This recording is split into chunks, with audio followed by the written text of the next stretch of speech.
Steve Coates called that game last night right here on 97.3 ESPN along with Tim Saunders. And a 5-0 loss, Coatesy. And somebody had tweeted that they heard you say on the radio broadcast that, one guy who's been consistently bringing it is Nolan Patrick. And I guess that's a problem when only one guy brings it. And the result is what we saw the last couple of games. Yeah, he was by far our best player. I mean, if you want to look at some kind of bright side, it's something to look forward to, is this kid's really becoming a player, and he's going to be even a better player. He's going to be a star. So that's the only thing I really took out of last night's game. I mean, that he was the only guy who really was bringing it, and the effort was just absolutely horrible, and you can't defend it. I mean, 20,000 people there to watch it. How many people watched it on television? You can't defend it because everybody saw it. It's one thing to lose. It's another thing to lose with not working. If you're in a 3-2 battle and all of a sudden you lose, people go back and they say, well, they gave it a good effort. Oh, yeah, there's sure going to be people say, well, if they had done this, done that, done this. But you got to work. I mean, especially in the city of Philadelphia. The Flyers fans and all Philadelphia fans, any sport fan, always appreciates the grinding hard work of its teams. If you don't provide that, then it's a disappointment. Some people get mad. But you can't have that happen in your own building. I mean, 2 straight losses at home. It's been a continual problem for this team to be able to take advantage of home ice. So you just mentioned the lackluster effort, and the effort last night was not there. Is that the key thing for you, or is that Pittsburgh, the gap between these two teams, just that wide?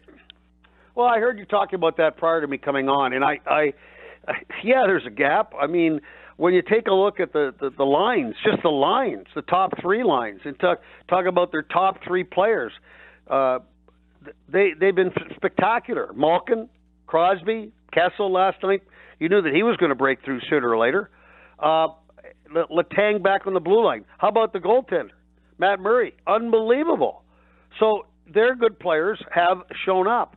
But when you look at the Pittsburgh Penguins as a group, I don't think there's a better team working as 5 on every shift as the Penguins. They smother you. They never stop moving their feet. They always outnumber you in the offensive zone, the defensive zone. You don't have anywhere to move. And the one time that the Flyers did get things going after they had fallen 1-0, the mistake in the offensive zone, the puck comes to the worst possible person outside of Crosby and Kessel, to Malkin on a 2-on-1, who gives it to Kessel, and bang, it's in the net. And it was not a good goal. So it just keeps piling on. We're now all of a sudden, that's a deflating thing for any bench to watch that after they had really got it going. But the ability to recover and bounce back in this series, after game 1, it was good. But right now, not so good. Coatsy, I didn't pick this up at the arena, but when I went back and looked at it on the television again, on the Letang goal, it appeared that maybe Brian Elliott barked a little bit at Andrew McDonald, like, hey, I can see it, let me get that, because McDonald's stick hit it and then caused it to go up at the top of the net. With that in mind, some of the barking between the goalie and the defenseman, if that took place, there was reports that there was a players-only meeting before they got on the plane today. What happens in meetings like that? That's like clear the air? Is it finger pointing? Is it a way to kind of get out your grievances, not publicly but privately? Well, there's all sorts of different types of meetings. I mean, you could have the captains talk, but the best ones are you go around the room and everybody voices an opinion. That way you get the true cross-section of what people are thinking. Even the young players have an opportunity to have a voice. If you just have it at the one part, then it's really not – it's basically just coming from the captain and there's opinions. Well, it takes 20 guys to go out and play the game. So usually you go around the room and everybody has an opportunity to speak. I did not know that, but if that's true, that's a good thing, that they take responsibility for what happened. And we'll see. I mean, the bottom line is they got to go out and play. As far as that play is concerned, I don't think it matters whether – I mean, okay, fine. If he thinks he's going to get it, fine. But my problem is that Letang took the shot from the top of the circle. Yeah, wide open. You can't have that happen. Yeah. It's where the puck is, like, if you watch the Penguins and their wingers on top of the Flyers' defense in the offensive zone. It's relentless. But yet we let Chris Letang to the top of the circle to take that shot. That's where the problem starts. Okay, maybe Andrew McDonald shouldn't get active with his stick there. But the bottom line is he still had an opportunity from the top of the circle to take a shot on the goaltender in the playoffs. That's the Letang goal. Then walk us through what your observations were on the Crosby goal, because I initially thought last night, well, Neuvirth got caught looking the wrong way, but you saw it differently. Well, 2 players for the Flyers in the back of the net with Jake Gensel, and he wins the battle. The puck's right there, and all of a sudden goes back to the other side. And Crosby, who's so quick, I mean, that's the worst guy to have it all of a sudden over there. He's got a wide open net. Not too many times you're going to see Sidney Crosby have an opportunity like that with a wide open net, because Neuvirth's still on the one side, because Gensel beat 2, not 1, but 2 Flyers for the puck. Yeah, I heard that last night. How do you let the best player in the world, or one of the best players in the world, how do you lose track of him on the ice? Well, you can't slow these guys down. You can slow them down. You can't stop them. So, going into the game on Game 3, Crosby was shooting the puck at a 50% clip as far as scoring. So, he just beat Lemieux's playoff record. So he's the best player in the world. And as much as everybody doesn't like him, and they chastise him, and they berate him, and they stick his picture in a toilet, it doesn't matter to him. He's the best player in the world, and that's the problem the Flyers are having right now. Let's talk defensive hockey, Coates. Steve Coates with us, Flyers radio analyst. The reports are also that Robert Haig will return to the lineup and maybe be paired with Gostisbehere, and then that would change Provorov and McDonald then pairing back up again. What would that mean if that's the way the changes come out? Well, you bring a guy that brings the body. I mean, that would certainly help, get a little bit more physical back on the blue line. But, I mean, he's not the savior. The savior is 5 guys going out and playing every shift as a group.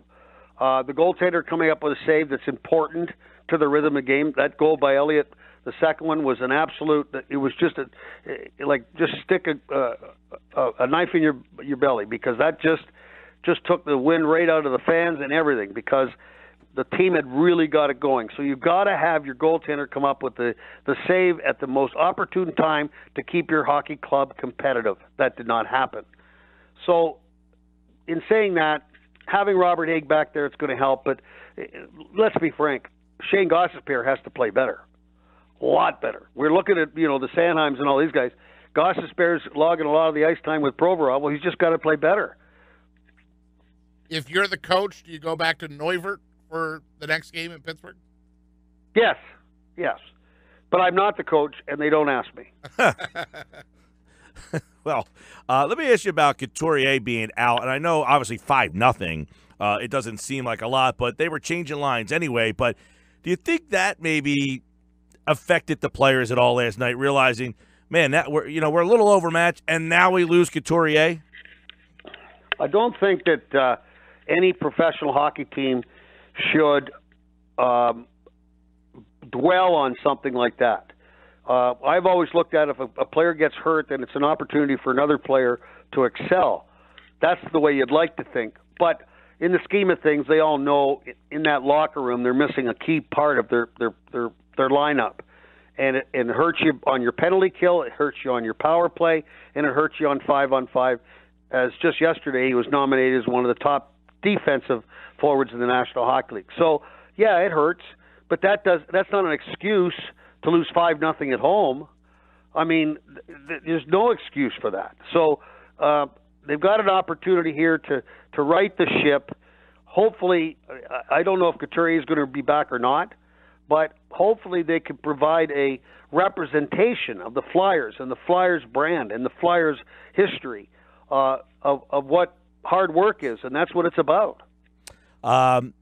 Tomorrow night, it's the last-ditch effort. Do you expect a hair-on-fire type of effort, or do you think Pittsburgh's just too much?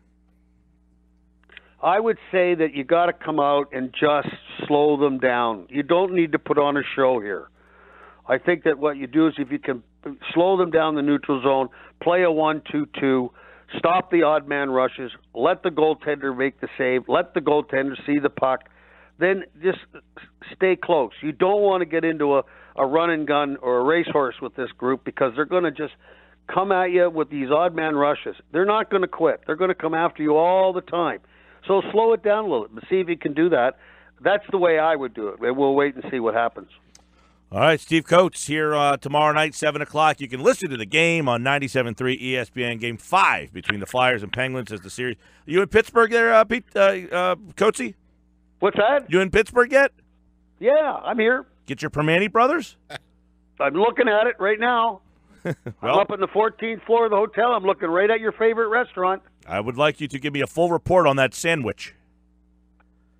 Oh, now you're making me having to go there. Well, I know there's a lot of mines on the way there. You might. I'll tell you what we'll do. I will do everything in my power to have it on my let's say travels tonight. Gotcha. All right, I hear you. So it could be a late night snack. No. I got to cut down on those. All right, gentlemen. Take care, you Coach. guys have a great night. Thank you, Stephen.